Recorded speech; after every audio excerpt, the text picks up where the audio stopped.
Hello, everyone. Thank you for joining us and for listening in on this talk. Today, we're going to talk about quality assurance in relation to accessibility specifically. First, we're going to introduce ourselves and also give you a little bit of context about where we're talking from. So I'll start. My name is Lucille. I'm 32. My pronouns are she, they, and I am disabled. I have the Ehlers-Danlos syndrome, and unfortunately, it affects my cervical area, so it can affect my speech and my cognitive function. Hopefully, this won't be an issue for the talk, but you've been warned. I've been working in Games QA at Remedy for over 4 years now. I work mostly remotely. I currently work on Alan Wake 2. Remedy is a AAA developer in Finland. We make mostly third-person action games. When it comes to accessibility, we did pretty good on Control, but we don't have per se an accessibility department.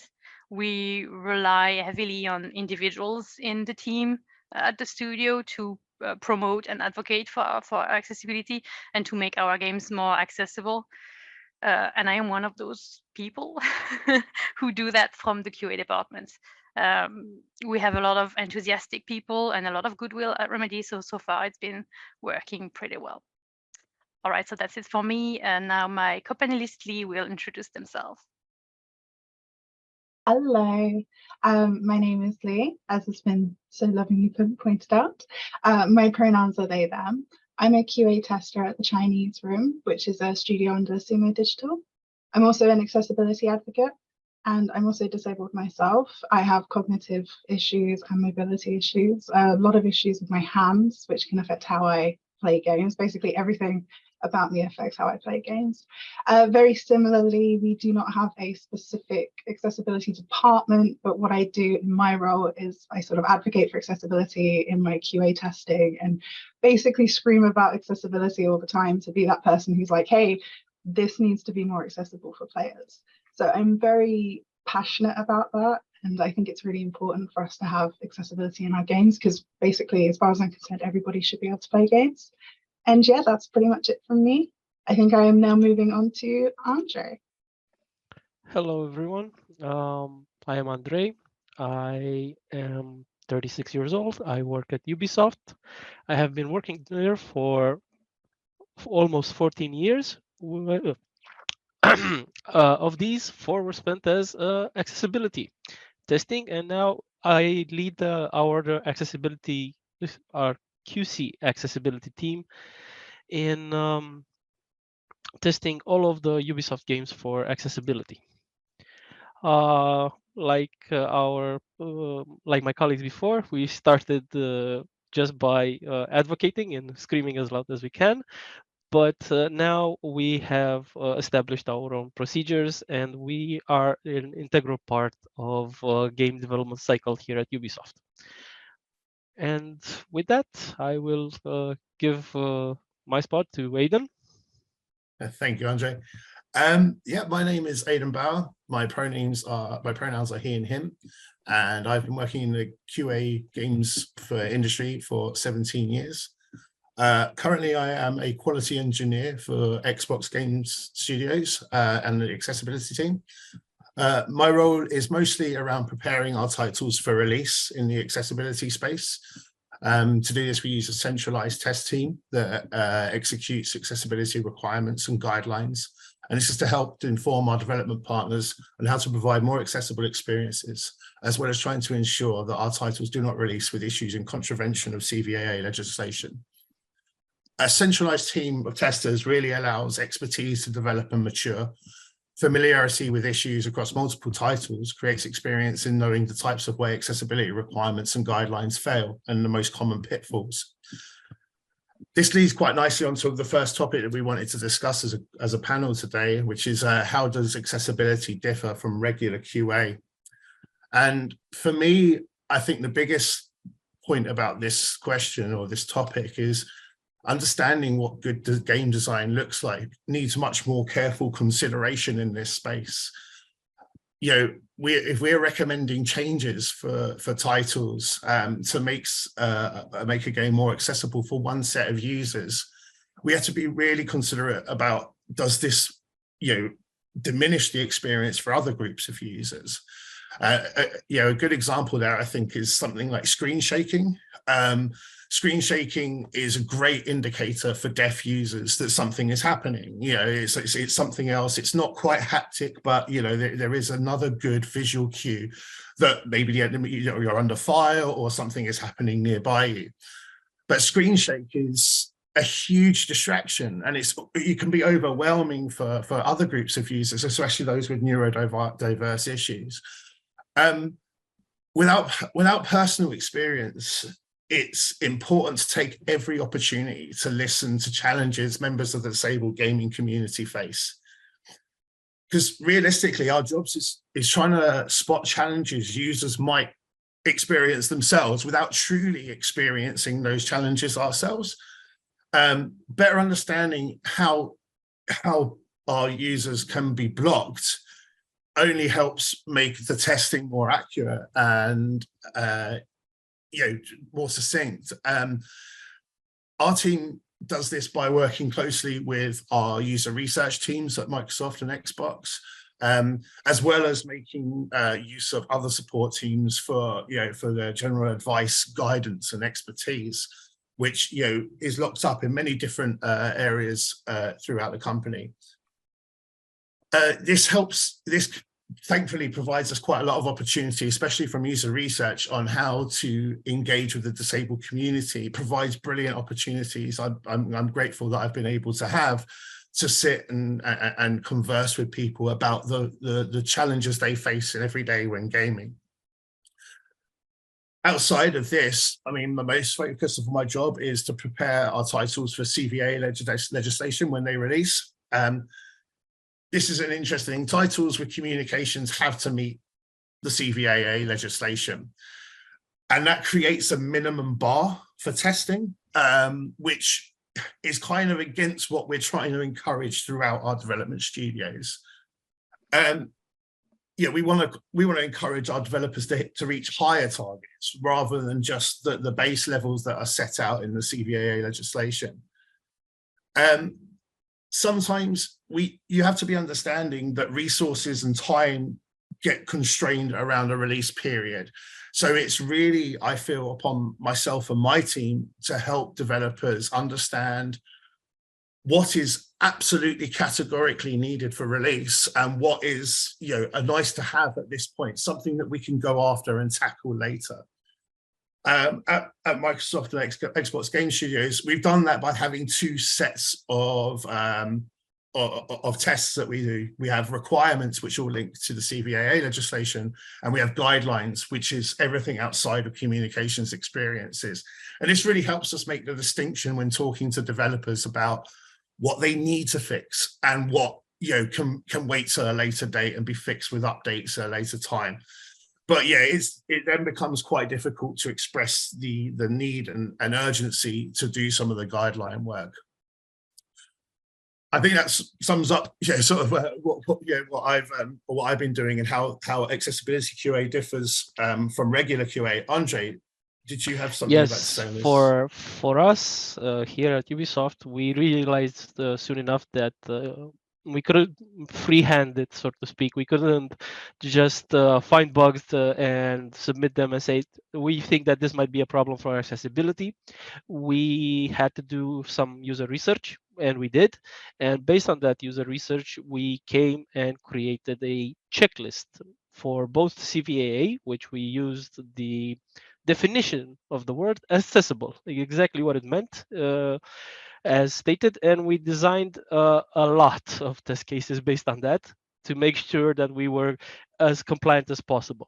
Now, we were not able so far to be fully compliant with the CVAA, to be fully accessible. And right now, at the current time, I don't think the technology we have does not permit us to be fully accessible.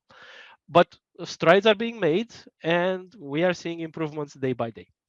But back to the topic with the checklists, this allowed us a lot more leniency, and what we focus as an accessibility team is bringing up visibility of the required features as early as possible. We try to get in towards first playable when the developers have the first draft of the game, the first thing that they can actually see a character move.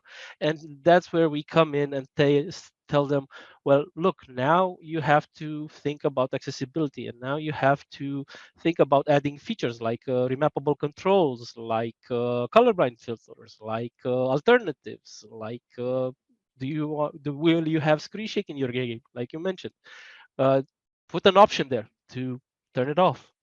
So yeah, and what it allows us, what that allowed us, that checklist allowed us, is to have both a history of the progression of the accessibility level of the game from the early stages of the game towards to the very end of the game, as well as it allowed us to have a comparison between titles, even titles who were not necessarily even in the same genre. It allowed us to have a comparison. What does this title offer? What does this game offer that previous ones did not? How was it better? What improvements did it bring? Uh, Applying this to all our games was enlightening. Applying this to even competition games, it allowed us to see what they were doing better than us, what we were doing better than them, and to improve our weaknesses and to see where we can safely say, this is something we are comfortable in saying we are leading the effort on. And it was an eye-opening when we saw that we, for one moment, for a brief moment in time, we saw that we were actually on the top front, and then titles came out and we showed us, oh, you need to keep working, you need to keep doing stuff. And that's what we've been doing ever since, improving forever and ever. And like you said, Aidan, we keep pushing our developers to find new way to bring new features to accessibility that we did not think of. Our role is mostly to inspire, but to also control. Nice. In this And panel, it's funny because we have very different profiles. Lee and I are more on the development side of the force, and you guys are more on the publishing side of the force. But yet we find still a lot of things in common. yes, and that brings us to our next topic, and which is the process by which we do all of our work. And for this, I will let Lee and Lucille tell us how they do it on their side. On the development side.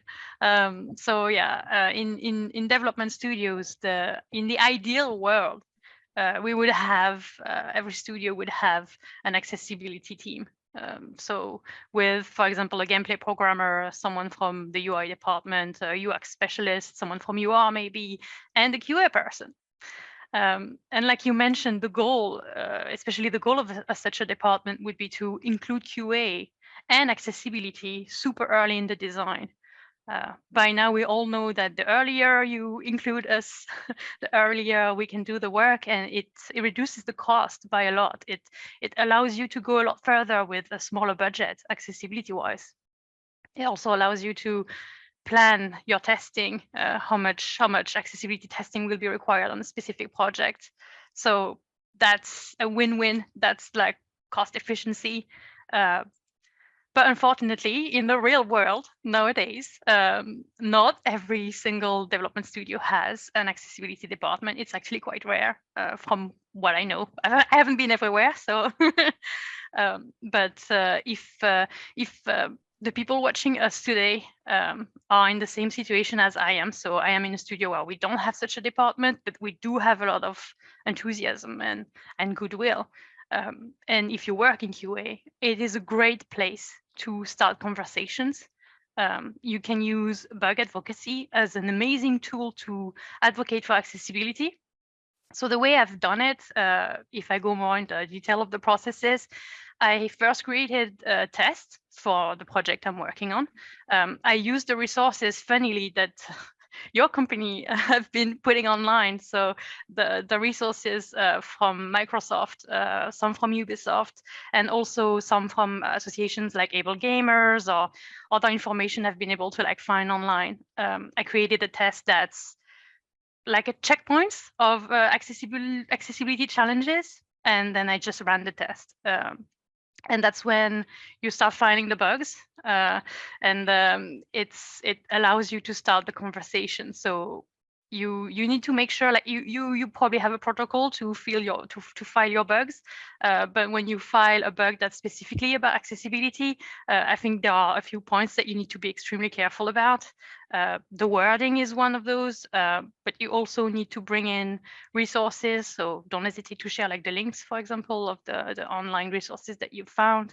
You can also try to explain exactly how many users this can affect and be as broad as possible in your description to really make the people of your project understand that fixing this or finding a solution for an accessibility challenge will bring a lot more player on board. So that's one thing. And you can also start suggesting solutions. And those you can read, for example, in the Microsoft guidelines online, they list potential solutions, and it's been really helpful for me to start discussions in my studio. And then, well, once the bug is made, the issue is tracked. Like all of a sudden, youpi, it's visible. Devs can come in the comments.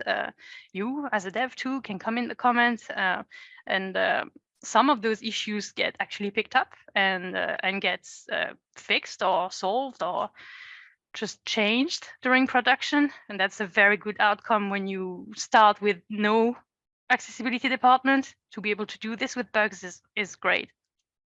And another tool that's another advice, like something you can do on a very concrete level. When you test in QA, you have debug tools like turn yourself invincible, activate the one-shot kill, infinite ammo, and stuff like this. And those are easier to sell or to advocate for, to be pushed in the finished product. For example, if you look at the accessibility options in Control, a lot of those are actually tools that we were using during development as QA to test the game. And it's an easier sell because you can tell the devs, look, the feature's already there. Why don't we just push it? And we are in charge of the testing. If something breaks, we'll tell you, but it's a good way to bring it in with little cost. So those are my options, but I'm sure Lee has a lot more to add to this from her perspective, from their perspective. Can I just say, I absolutely love that idea of just being like, it's just free accessibility. Like, it's just super easy to do. But yeah, I do have a few things to add. Very similarly, I'm from a studio that doesn't have a sort of set accessibility team. I would be lying if I said I was the only one who cared about accessibility. I'm very lucky that a lot of my team are very accessibility conscious. So a lot of the time when I do sort of start kicking off and being like, and I say kicking off nicely, kind of, when I start kicking off and saying, you know, we need this for accessibility, people are quite responsive. So I'm very grateful for that. It's not, when I first started doing accessibility advocation at work, I think it was a little bit scary because I started thinking, oh no, I'm just going to be causing a fuss, but people are actually very receptive to it. And similarly to what you said, you know, the earlier that you can start looking at things from a sort of accessibility standpoint, the earlier you can actually make changes. And it's also cheaper to do it that way, because if you're implementing them later down the line, it becomes a lot more expensive. So that's really important. And another thing, obviously, for me and Lisa, like, we come from sort of developer studios, so we're from a very sort of, I guess, like ground zero sort of point, and it's very rare to have accessibility teams, and a huge part of that is budget, I think. And it's not necessarily that, you know, people don't prioritize it, it's just some studios are bigger, some studios are smaller, and how they function is all different. Something that is very key for accessibility QA is simulation, which is essentially simulating needs and disabilities. And those are two very different things. I don't think it's correct to just say that accessibility is just for disabled people, because that's not the case at all. Everybody has different needs, and not everybody actually associates as the disabled person. It's a very personal thing. So I tend to personally say, like, needs and disabilities are quite separate. Accessibility needs sort of covers all bases. But simulation is something that's very important, because there's not any one person out there that can sort of have the knowledge to sort of say, I know how to make an accessibility thing, an option, and anything for everybody. that's impossible. It's absolutely impossible. Nobody is going to be able to tell you what will work for every single person, because every single person is different. What we can do is that even if you don't have certain needs, or you don't have certain disabilities or whatever, is that you can simulate some things. Now, that is not possible, again, for everything. There's only so much that our scope can actually go over. But there are some really simple things that we can do for sort of basic accessibility. And they're also quite like budget friendly. I think the two most that I think are the most important are auditory accessibility, which is the most easiest base thing to do. Just turn off your audio, just play a game, no audio whatsoever. And can you play it?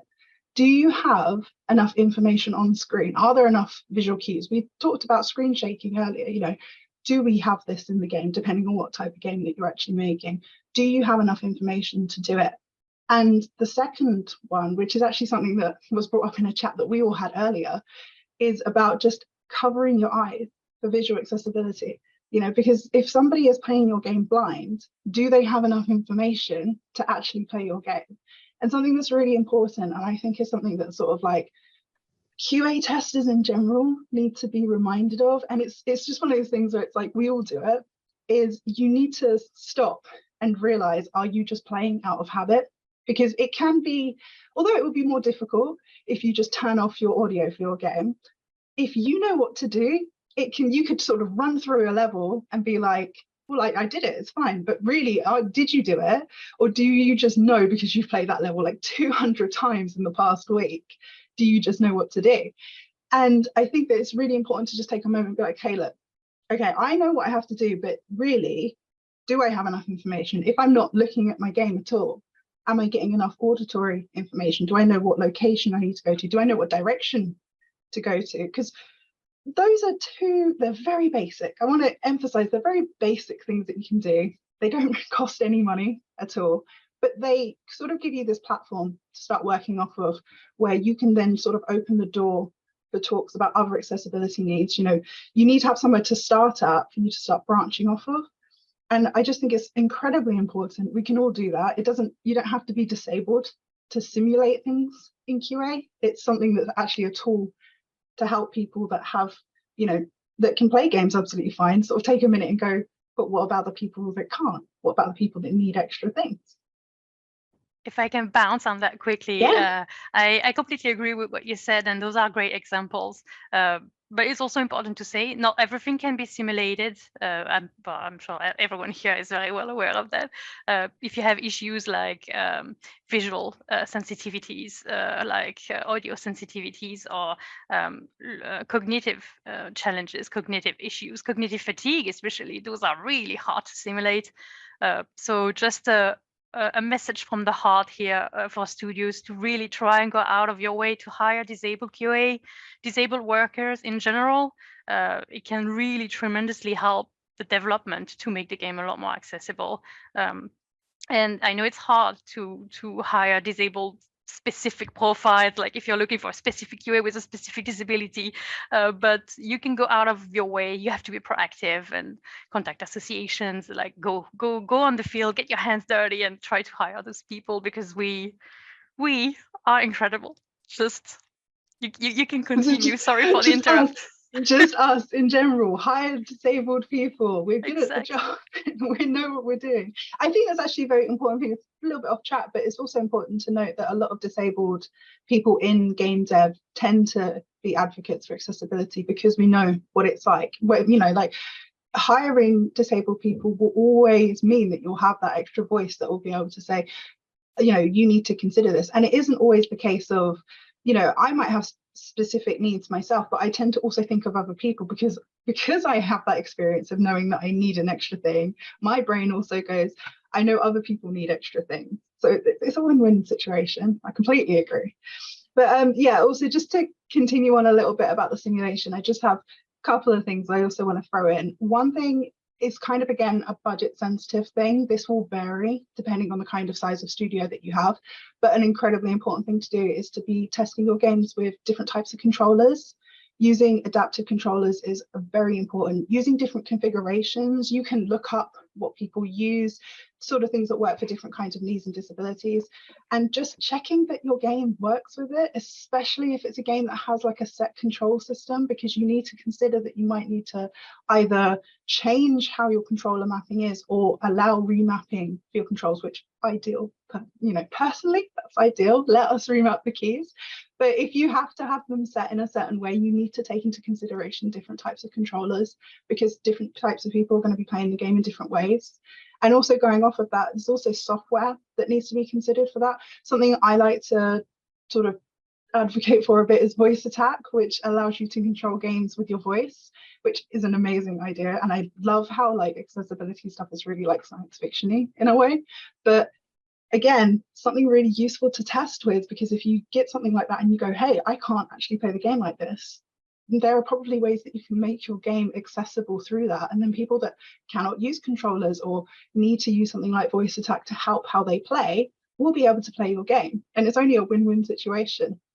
Another thing that was mentioned earlier is using things like color overlays for when you're doing design work, especially when you're designing for things like color blindness.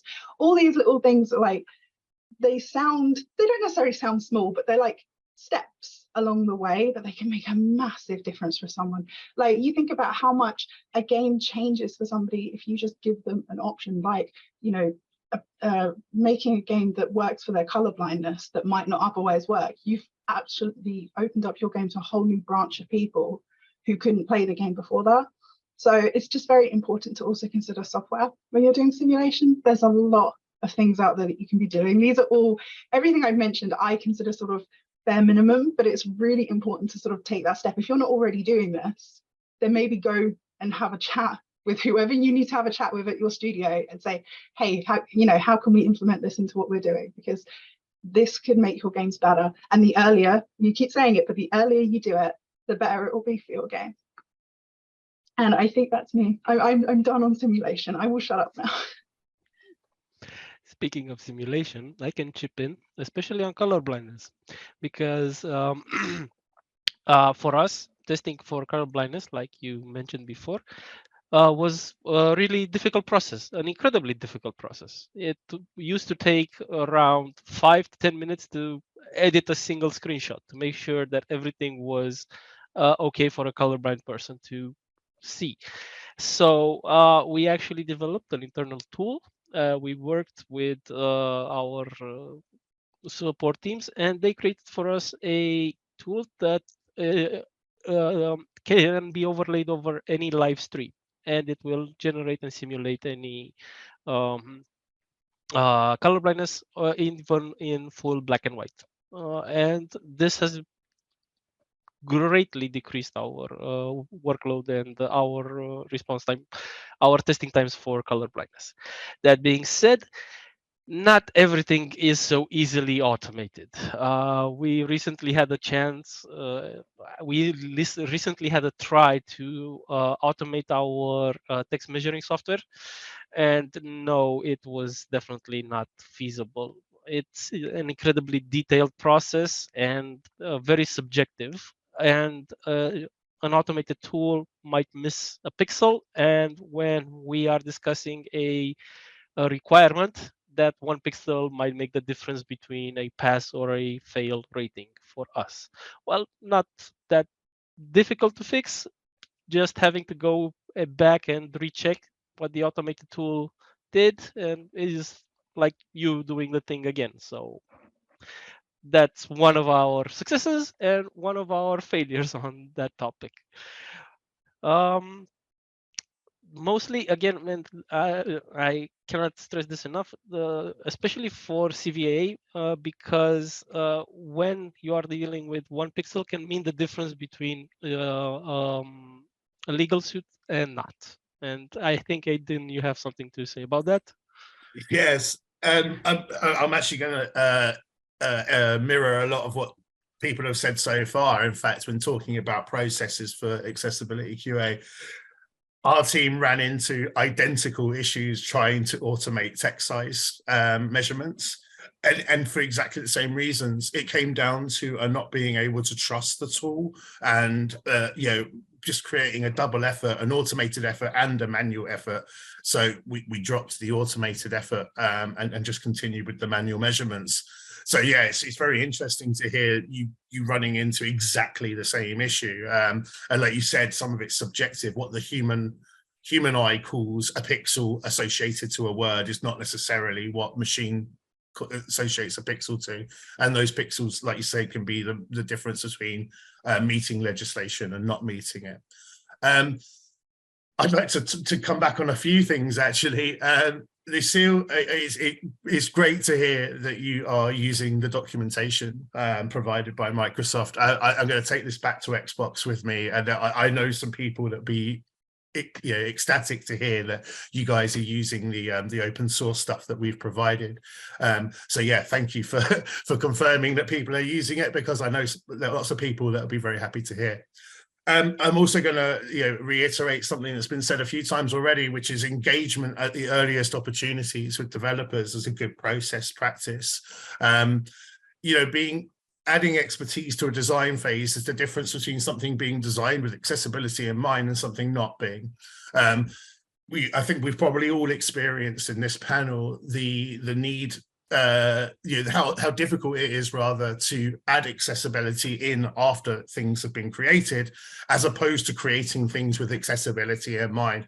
And that definition is really, really helpful. I've noticed whilst working in the accessibility space, as now these understandings and learnings are breeding their way through our development teams taking up this as a practice. It's just really assisted in less issues being surfaced when we come to testing. With that said as well, testing as early as possible. I think, Lucille, you mentioned that as soon as you can get your hands on the title. Andre said, like, as soon as you've got something that walks around. Yeah, basically, yeah, as soon as you've got any kind of framework, it's good for us to have a look. And also, I think just sharing of understanding, new scenarios and you come up all the time, which require a certain amount of discussion, and just broadening that discussion to as many interested parties as possible. Actually, I think enriches the conversations. Understanding is one thing, but it's kind of nothing without empathy in this space. And I want to touch back again on how important I have found user research to facilitate my understanding with empathy. As I said, I don't have any disabilities myself, so every experience that I'm testing for is one that I have never experienced firsthand. Lee, you mentioned about we all have accessibility issues at times. At Microsoft, we call it temporary disability. So, I mean, some great examples being holding a baby. I love that example, sitting in front of TV, wanting to be able to play one-handed with no sound, because you don't want to wake an infant, but you've also got one hand always busy. So these kind of features that may help actual disabilities, they come into play for someone with none at the same time. So yeah, I can see how your simulation testing really works well there. It's not something we practice a lot ourselves, but we have done it in the past. But yeah, I can see now how that would really, really help, especially with stuff outside of CVAA. But I mean, just to keep talking about our processes and how we do things, we do execute testing regularly through dev cycles on each project. We try to complete at least 3 full passes top to bottom with regression and fix checking in as much as possible. But realistically, our job is to surface bugs that contravene CVAA, and then to offer these bugs as evidence for risk assessments to be performed by legal teams. The legal part of CVAA is obviously very important, and expertise is one thing, but at the end of the day, you do need someone who can actually say, this is the law as it is written, and this is the legislation as it is written, and yes, this is good to go. So realistically, we are bundling packages together of bugs to facilitate legal conversations. I think that's everything I had to say on processes wise. Lucille, Lee, is there anything you could discuss about, in an ideal world, what would help you do a better job? Well, in an ideal world already, like everyone would be an accessibility advocate. And that's something that I have encountered and that a lot of people will encounter. And I think Lee earlier mentioned that they were also a bit afraid when you start working on accessibility. When you're on the dev side and you work in QA and you want to advocate for accessibility, you're alone. Like we're a one-person team. You're become suddenly the only point of contact. It can be very impressive. Some people consider accessibility to be a polarizing debate, and there can be some pushback. So you need to be ready to face that pushback. One of the greatest advice I've heard is to stay clear of every single debate. We're not here to debate. We're here to do our QA job. We follow our processes. We do our work.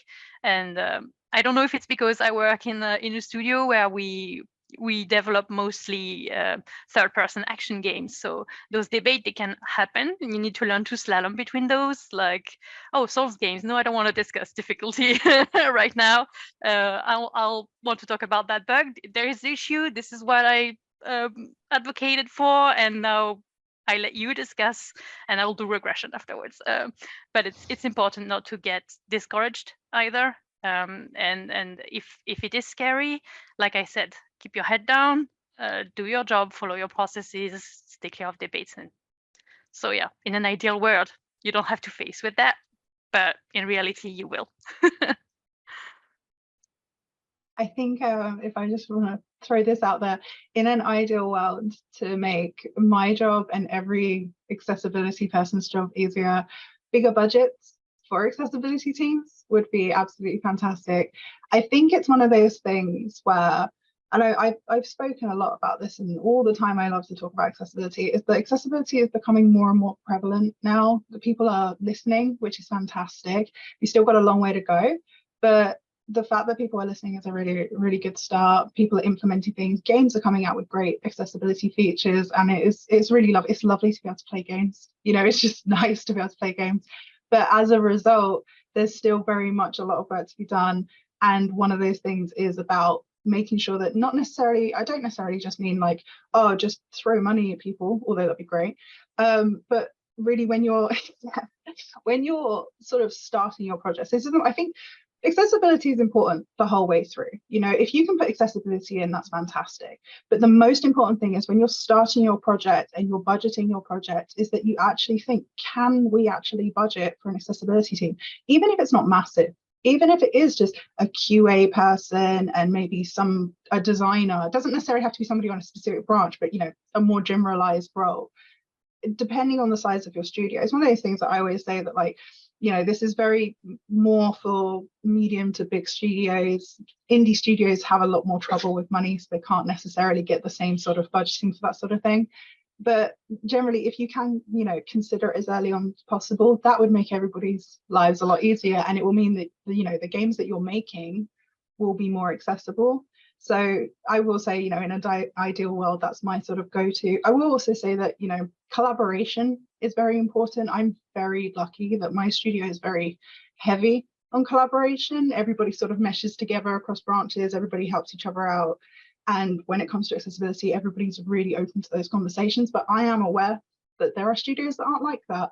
And maybe, you know, that's just something that people need to take a look at and be like, you know, can we implement more conversations, more collaboration? Get your QAs to sort of shadow you and tell you, look, we have these problems. Don't just go, you know, if you have a QA that comes to you and says, look, this is a problem, I'm struggling with this is an accessibility issue, even if they take it up as a bug, which is something that you know, how I got into it was when I was bugging things, I was just going, I can't do this. And they're like, well, what's the problem? And I'm like, it's an accessibility thing. I can't do this. And it hadn't been considered because nobody had actually come up and said, well, I can't do it because I don't have the problem. But when that happens, don't just take that information and go, okay, I'm going to go off and redesign this or whatever. Take that person and communicate with them and collaborate with them and say, okay, well, you know, how can we make this better?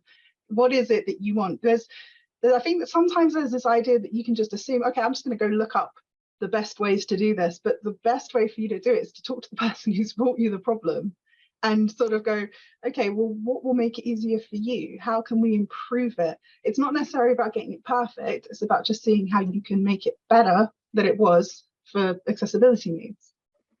And I think I can chip in something here, because this is an example that happened recently. And even for us who you say we are bigger, it's about, like you said, communication and explaining the necessities. Because we had developers come to us say, well, your requirements of so and so size for text does not seem reasonable. I can see it. Well, you can, but a person who has difficulty seeing will not. And that's what we have to stay calm and explain to them and go like, yes, you can see it, but what about the person like me with glasses who, I don't know, let's say his glasses are broken and he wants to just play before 2 days before his glasses come. What is he gonna do? Exactly. I think that's literally speaking to the point I was making earlier about empathy, right? See how you can't pretend to understand difficulties that other people are facing and challenges that other people are facing in games when you don't face them yourselves. Listening, the collaboration that Lee mentioned, listening to people is such a key part of this area of gaming.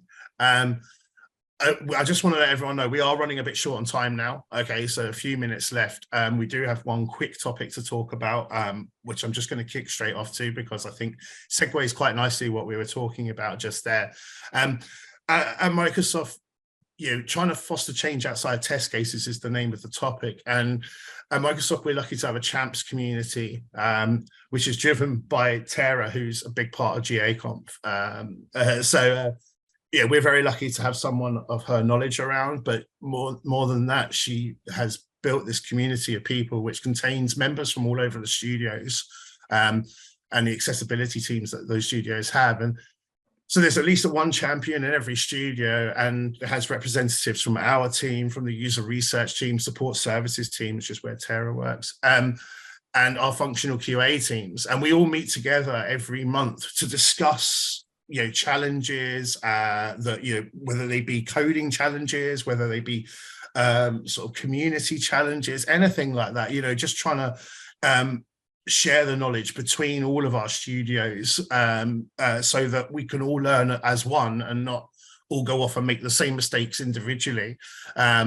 And I found that community to have really, really helped breed the understanding. And it's exactly what I was saying earlier about understanding. It's all well and good to have requirements and guidelines. They're great, and they are really good resources.